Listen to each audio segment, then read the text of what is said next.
我喜欢中国人. I have wanted to share this anecdote and lesson with you for years, literally. And everybody is talking about China right now. It's in the news, everything else is going on. And I thought, this is a good time to share it with you.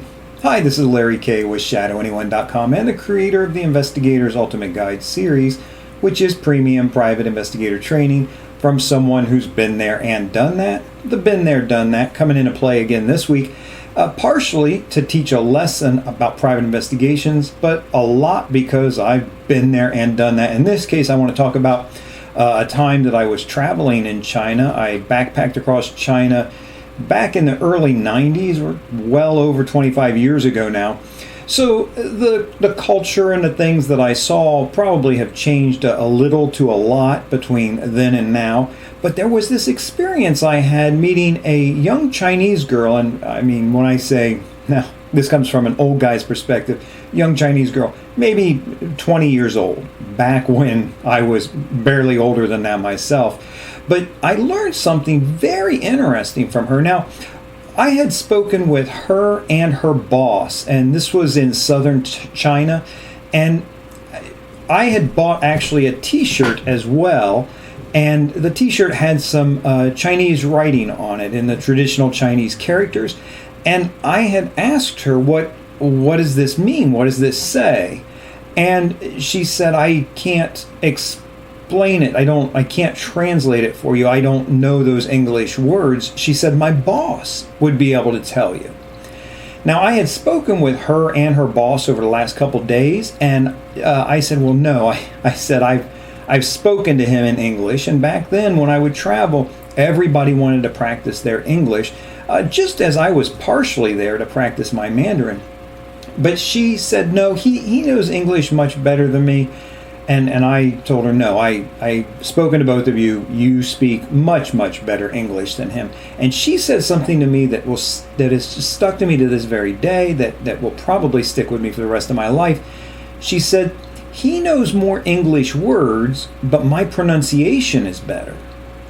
Okay, this makes a lot of sense to me. This actually was very illuminating to me, because she did not have the vocabulary he had, but she had just this wonderful pronunciation. You could clearly understand everything she was saying. Whereas this, her boss, could say a lot more things, but you just struggled to understand and follow what he was saying. So what in the world does this have to do with you as a private investigator? And here's what I want to say. She specialized in pronunciation. She worked to make sure that the things that she said well and properly and correctly. She didn't try to learn the entire language. She learned the language she needed to know, far more probably than she needed to know for her job or her life.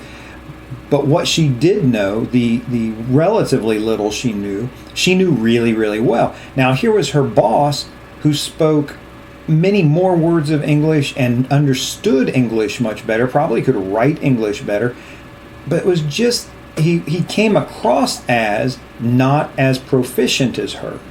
Now, as a private investigator, think about this. If you're trying to be all things to all people, if you're trying to do and offer every single possible service, I think you come off as someone who doesn't specialize.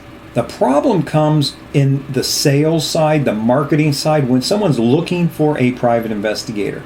Now imagine this. Imagine you are a human resources company or a human resources department within a company, and you're looking to have background checks done on your potential employees. And you're surfing through your probably local area, initially at least, for a private investigator or a company that can do this for you. Are you interested in the guy whose website lists 30 different things, including missing persons, infidelity, surveillance, all those types, and then includes also background checks? Or if you find the investigator who specializes in background checks, this is what we do. Which one are you more likely to be drawn to, or which one are you going to likely call first? Now, after the initial contact, make no mistake, it's up to you on the phone, your expertise being able to sell that service. What if you have a bunch of things you do? Maybe, and I speak so many times to what I consider little guys like me.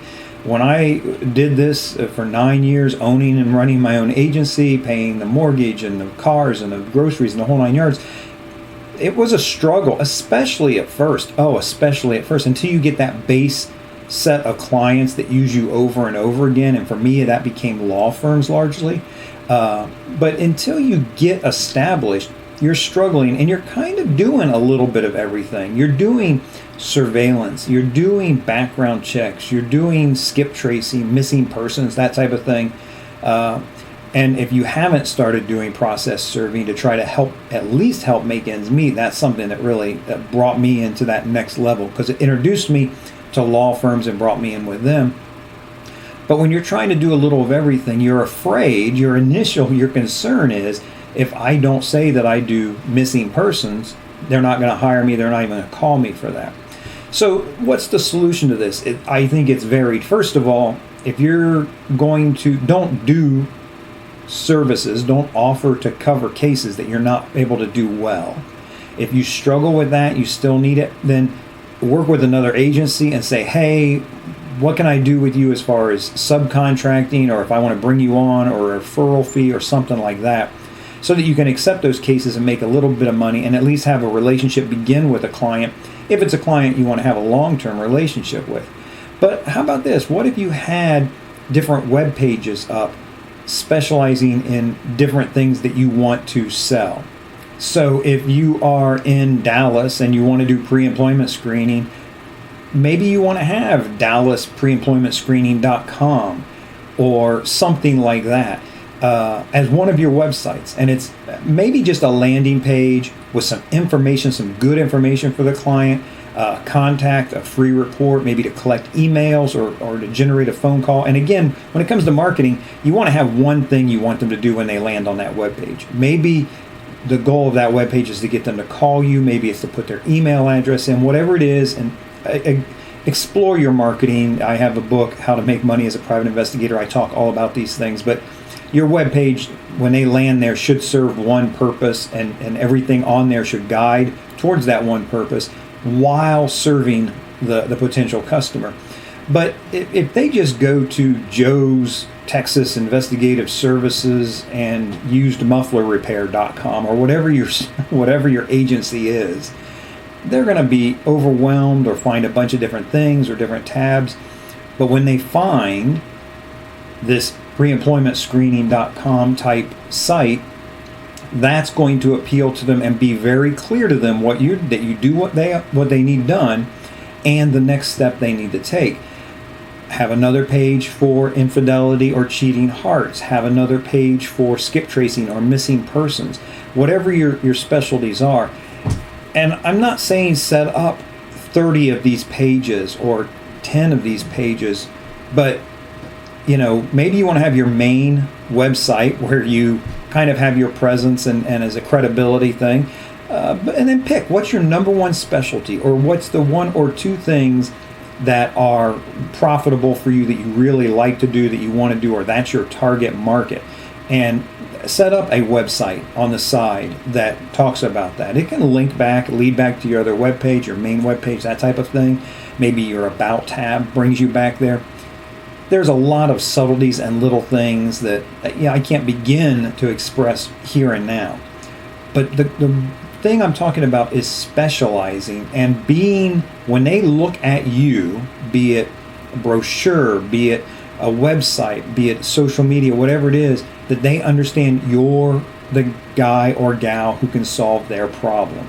And being able to go and talk to them and discuss a mile deep on pre-employment screening or skip tracing or surveillance, that is going to speak to your expertise, and they're going to give you credibility far beyond just that expertise. So when they're talking to you about surveillance and you have some examples, some case studies, some ideas, some questions for them that they say, wow, this investigator really knows what they're doing.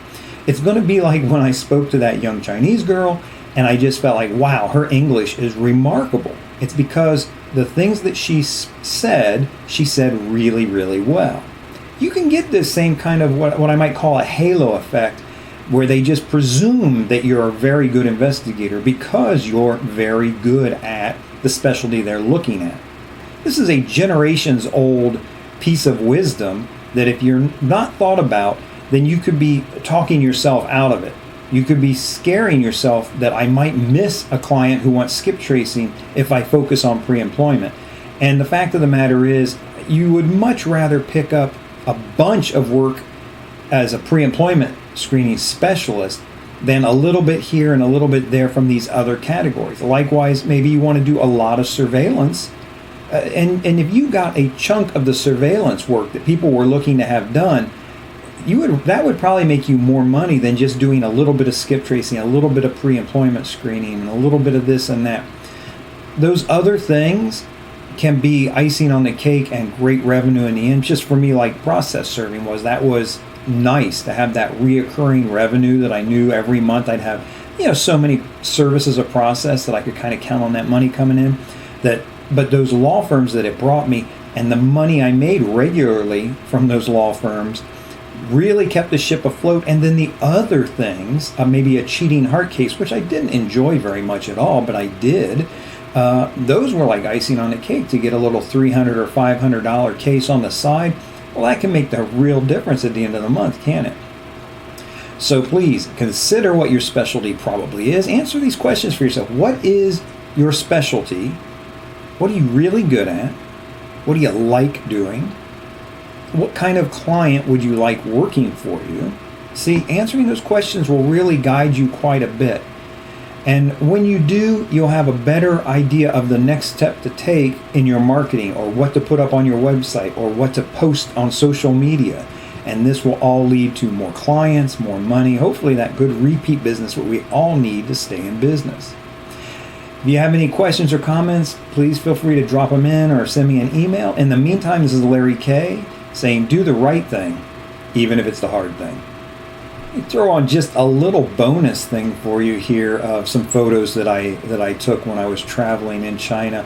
And even back then, when I didn't know very much at all, it was fascinating to me, elements of trademark violation that were going on quite openly. And again, this is well over a quarter of a century ago. I can't speak to what's going on now.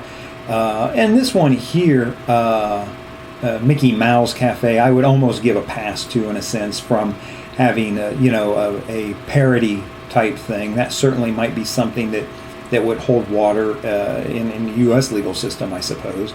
But then there were others that were just clearly direct trademark violations. McDonald's, and there was McDonald's in China at the time, certainly in Beijing, I remember, and then also like the Hard Rock Cafe. You can see here, even through the doorway, you can see they're selling merchandise. And I wasn't taking surveillance photos at the time. It just happens to be, in hindsight, looking at it now as a person who owns some intellectual property, I recognize some of these signs that were going on at the time. I should not fail to mention that I had a great time traveling through China. Fell very much in love with the Chinese people and China. Of course, not a fan of communism. Just doesn't seem to be working in the last century or so of trying it. But, just China, the people were wonderful. And the landscape, this is from down in the southern China here, just gorgeous, beautiful landscape that the pictures, the photos cannot begin to capture how wonderful and beautiful it was. Just thought like the little bonus of some home photos that I've taken when I was out and about traveling.